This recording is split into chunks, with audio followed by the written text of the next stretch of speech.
Hi everyone, this is Sam, NFT Statistics, coming at you from Santa Monica at the Proof office with your Proof Daily NFT Countdown. 4 stories to talk about today. We're going to start with just a quick macro overview.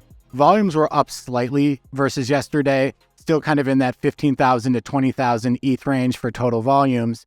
I wanted to dig in a little bit on market share. I thought this was kind of interesting. We're at a place right now where OpenSea generally has a little bit more than 50% market share, but you can see in this chart how it's evolved over time. There were 2 big spikes for Blur market share. The first was around the Art Gobblers mint, when really everything moved over to Blur. You can see it there. And then the second was when they launched Airdrop 3. We know there was a lot of airdrop farming, people putting in tons of bids, and just a huge amount of volume went over there. I think right now, you still have Blur at 30%. This is clearly a product people like, people are using.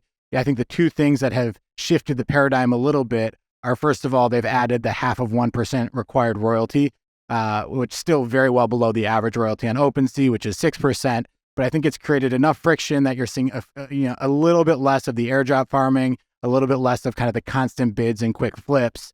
And then the second thing is you have sewer passes and other captains, other kind of hot collections that have done the OpenSea royalty registry and blocked a few exchanges. So I think that's why that market share has dipped since it really peaked a little while ago. In terms of how floor prices are going, still kind of in this pretty flat paradigm for large cap NFTs. I talked about this yesterday, but the mid cap PFP index has fallen a little bit, giving back a bit of that momentum that we had for a while there. In terms of where the most volume was, sewer passes is back on top. You can see that the floor price rose again, and we're at all-time highs for tier 1 sewer passes, basically at all-time highs for all the different tiers, perhaps aside from the very first sales that happened. Story number 2 is that DigiDaigaku launched Villains. DigiDaigaku was the 4th collection in terms of overall volume, doing more than 800 ETH of volume yesterday. A bit of a review of what is DigiDaigaku. It's run by Gabriel Layden. What makes him unique in this space is that Gabriel has had games back in like 2015, 2016, mobile games that were top 10 mobile games across the entire world, millions and millions of users. The other thing that's kind of wild is that before even launching this project, they got $200 million in funding. Gabriel, if you listen to him on podcasts, he's really charismatic. He has this goal of bringing NFT gaming to the masses, talks about 1 billion people being onboarded in NFTs. And then importantly, of that 200 million, they spent a few million on an upcoming Super Bowl ad. So really excited to see how that turns out.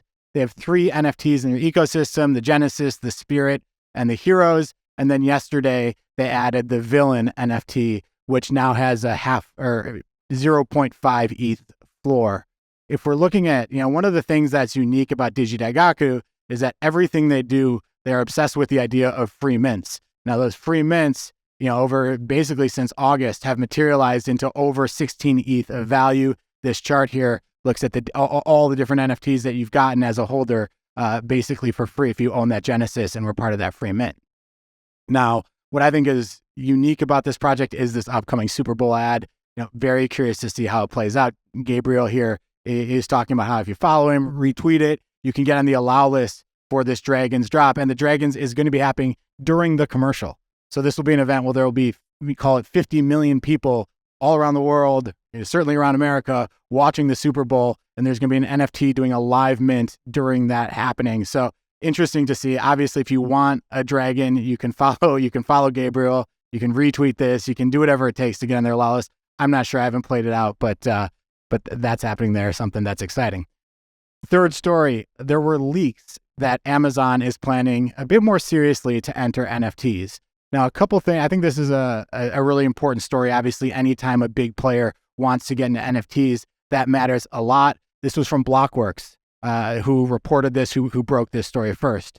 A couple of quick things about it. First of all, this story is just based on talks with 4 different sources. So, and I think when you're dealing with news related to big companies that have millions of employees, there are a lot of different opinions there. So take this for what it's worth. It's just based on conversations with 4 sources, but things that they said. One is they want to focus on gaming and NFT applications. They have April penciled in for when they want to launch it. They've talked about doing an NFT drop with an artist. And the CEO has before on the record said that they are open to selling NFTs. So I think this is broadly pretty exciting news. I put this chart in here, basically just shows how many people are in our ecosystem right now. Every day, there are just 20,000 unique buyers of NFTs. Amazon has 300 million annual users. So clearly, it's a very huge difference, and we're small fish compared to what they could bring. My basic take on this is, one, obviously, anytime this space gets validation from a trusted source, Amazon is clearly a trusted source, that's a positive.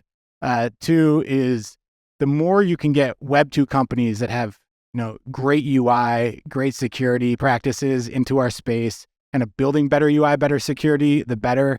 Derek talked about this on one of the 100 Proof podcasts, that, Web3, just the UI experience just isn't quite where Web2 is. So I like this idea of those companies coming into our space. The third is that our world is very, very niche. And what I mean by that is, I don't think Amazon would want to enter a world that has 20,000 active buyers. This is probably a goal of doing that, building this into being much more mass market, similar to what Gabriel Layden's trying to do.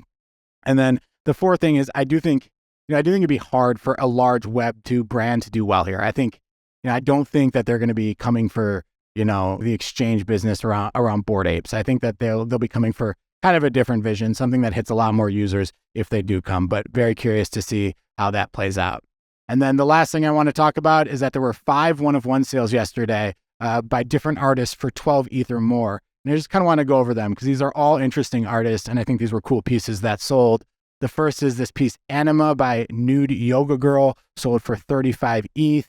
She tweeted a thank you to the collector who bought it. If you look at her prior work, she's had a lot of sales in that 25 to 34 ETH range, but this 35 ETH sale was an all-time high for her, so congrats to her and the buyer. The second was this piece, Degen Evolution by King Xerox, sold for 14.69 ETH. For those of you who don't know King Xerox, he's a glitch artist who does a lot of work that really kind of pokes fun and makes interesting references to NFTs in general.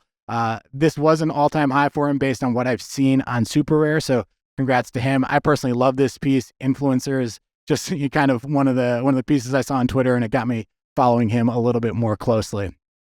Third is this piece, Moss by Ripcash, sold for 24 ETH.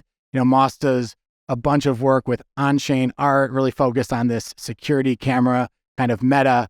He congratulates the buyer, says thank you. This was an all-time high also for him in this collection. You can see that there have been prior sales kind of in that 10 to 22, 23 range. But again, this 24 ETH sale was an all-time high. Fourth is this Musician at Impanina Beach by Omente Jovum, sold for 27.69 ETH. Omente Jovum has been a prolific artist, has had a lot of sales up to 32 ETH, but this is still a very high sale for him. A really nice tweet here, just talking about how thankful he is, how he had faith in his vision. And it's just always great when you see artists, who are doing well and then really feel that thankfulness towards the community. So nice to see here a few of his other pieces. Again, actually, the highest sale was at 33 ETH that I saw in Super Rare. This was on AOTM, but still, congratulations to him. And then lastly, I've talked about OXDGB. He had a sale yesterday for 13.2 ETH. Congrats. By far his all-time high. The previous all-time high was under 7 ETH. Now, a couple days ago, he dropped this. He said, would now be a good time to share this. And it's basically an image, which is an ongoing image. And within that, you can see every single one-of-one sale that he's done so far. So really kind of cool to see how all of this one-of-one work fits together. Now, I put this arrow up there to this piece that's at the end that he had not yet sold, basically of a thief taking a piece of art. And he tweeted yesterday that Derek Edwards, obviously a very good friend of ours, a good friend of Proof, but that he decided to gift Kevin Rose this piece following Kevin Rose losing so many of his NFTs a couple days ago. And he added one of Kevin's squiggles onto this piece. So, I just think it's a really nice gesture, both from the artist, but also obviously Derek. And this is a really cool, interesting piece that kind of creates a little bit of provenance or commemoration around this moment in time. So nice to see that. I thought it was really cool, and really excited for how a lot of these artists are building up, are just building up their careers, their collector bases, and their work. So congrats to all. That's all for today. Hope you all have a great weekend. Would love to hear what you think in the comments. Any art pieces that I'm missing, anything you think that we can be doing to make this show more valuable to you, just let us know, and we'll talk to you soon.